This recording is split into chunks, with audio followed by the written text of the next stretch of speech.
Great civilizations are always the architect of their own downfall. Historian Arnold Toynbee studied 28 different great civilizations and found the same pattern. Great civilizations commit suicide. Anne Glyn Jones spent 9 years studying how civilizations decline. She describes our culture as one that has, quote, run its course, which is morally, aesthetically, and spiritually bankrupt. Is the background hum of constant anxiety that pervades our culture a sign that we know the end is nigh? More Americans than ever are dying from drug overdoses. Gun violence, car crashes, or AIDS never killed as many Americans in a single year as overdoses did in 2017. But the issue isn't just prescription drugs. In the UK, so much cocaine is flushed into the rivers that endangered eels are becoming hyperactive and not reaching sexual maturity. The number of 16 to 24-year-olds using coke, ecstasy, crystal meth, and LSD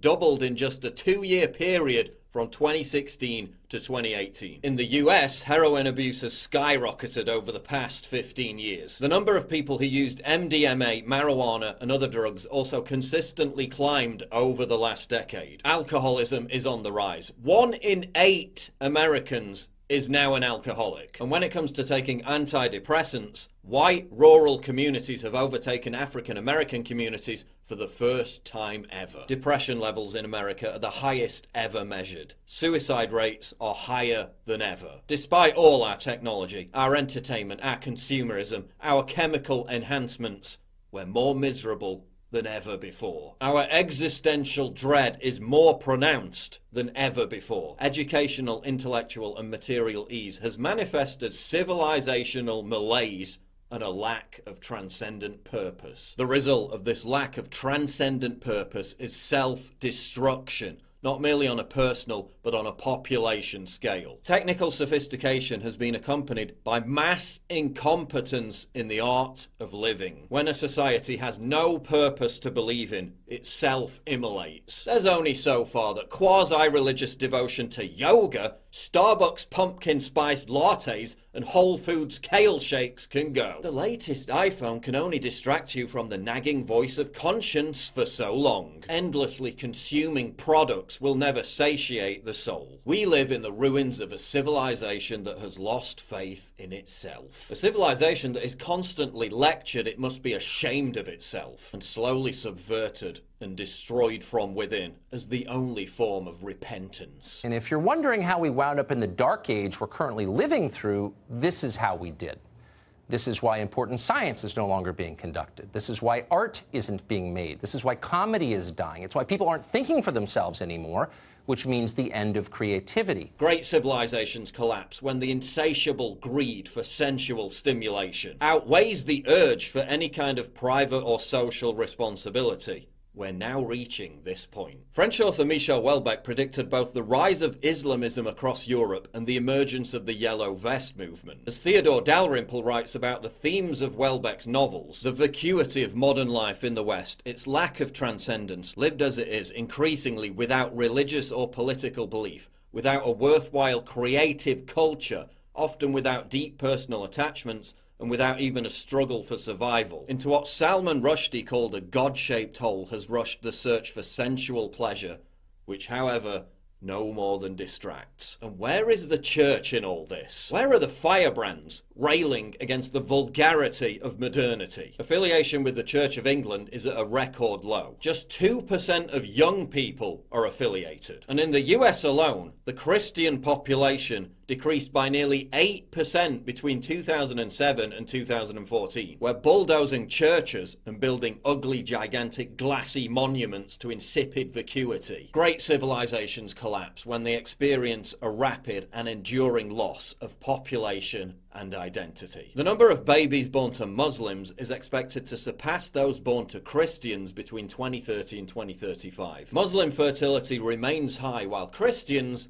are literally dying out. Meanwhile, the global leader of the Catholic Church is the biggest cheerleader for his own flock's decline. If only there was a religious leader who understood the peril that we're in. On vous sent inquiet pour le monde occidental. Qu'est-ce qui vous inquiète?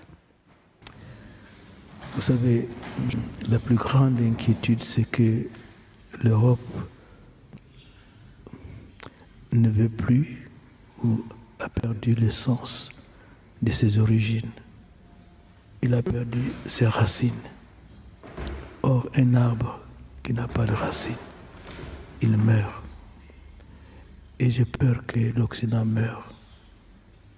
Il y a beaucoup de signes. Oui, beaucoup de signes. Pas plus de natalité. Et vous êtes envahi quand même par d'autres cultures, d'autres peuples qui vont progressivement vous dominer en nombre et changer totalement votre culture, vos convictions, vos valeurs. And where are conservatives in all this? Giving giant corporations huge tax breaks so they can import vast quantities of people from the third world and then pay them slave wages, while white Americans addicted to opioids live lives of atomized, nihilistic hopelessness. Is that conservatism?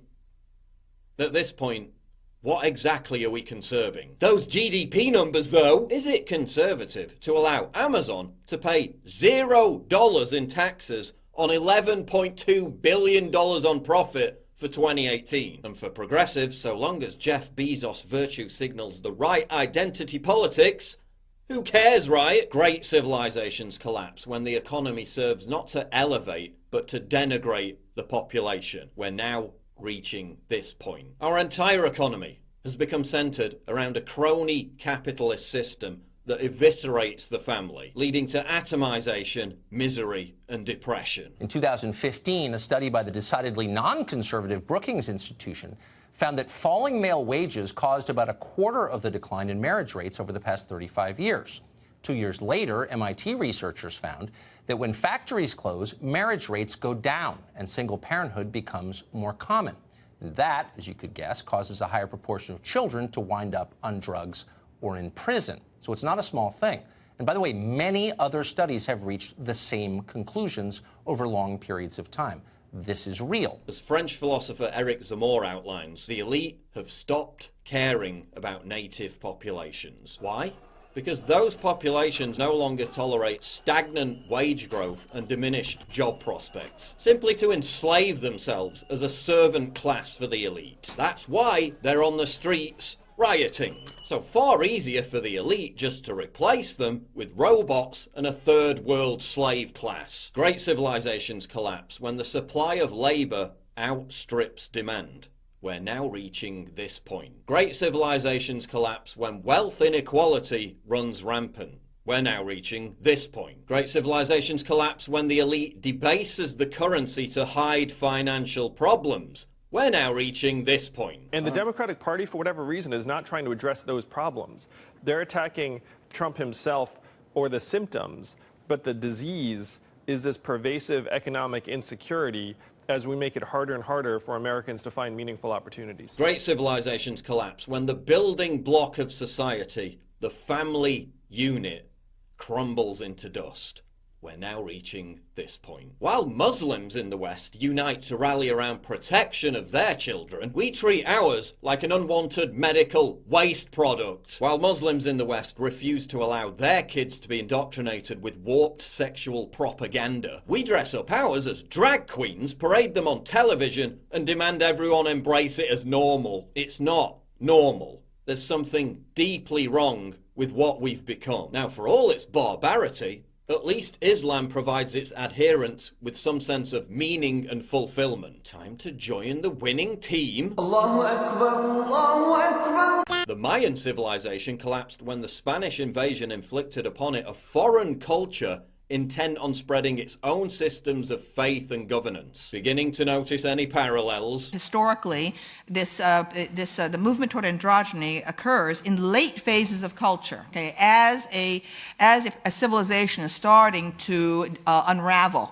Okay, and that you can find it again and again and again through history in the Greek art. Okay, you can see it happening. All of a sudden, okay, there's a kind of there's the sculptures of handsome nude young men athletes that used to be very robust. Okay, in the archaic period, suddenly began to seem like wet noodles. Okay, toward the end. Okay, and that the people who live in such periods, a late phase of culture, whether it's the Hellenistic era, whether it's the Roman Empire, whether it's the mauve decade of Oscar Wilde in the 1890s, whether it's Weimar Germany. People who live at such times, okay, feel that they're very sophisticated, they're very cosmopolitan, okay, and homosexuality, heterosexuality, so what, anything goes, and so on. All right, and so, but from the perspective of historical distance, okay, you can see that it's a culture that no longer believes in itself, okay, and then what you invariably get are people who are convinced of the power of heroic masculinity, okay,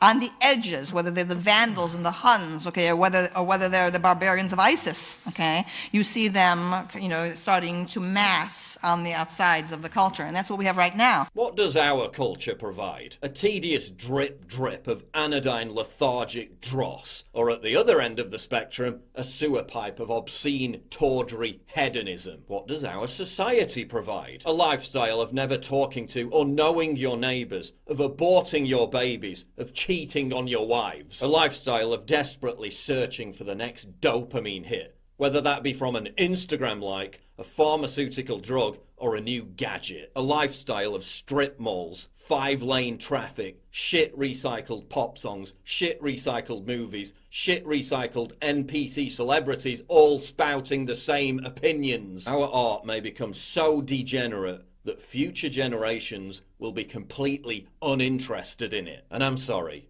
but free market capitalism just doesn't cut it anymore as a purposeful credo to unite and fortify Western civilization. It takes much more than an increasingly unjust economic system to maintain a civilization, which is why the enemies are at the gates, waiting to take over. Which is why socialist vulture demagogues are busy licking their lips. We've abandoned the Enlightenment values that built Western civilization. We've abandoned the idea that family is fundamental to community strength and happiness. We've abandoned high culture in favour of lowbrow junk culture. We've abandoned stoic strength of character in favour of chemical dependence. We labour under an economic and political system that has abandoned us. We collectively killed God. We're left with nothing authentic to believe in. That's why everyone's on drugs. That's why everyone's nihilistic. That's why everyone's unhappy. What's the solution? There is no solution. Every great civilization collapses on average every 336 years. And the collapse of ours is very much overdue.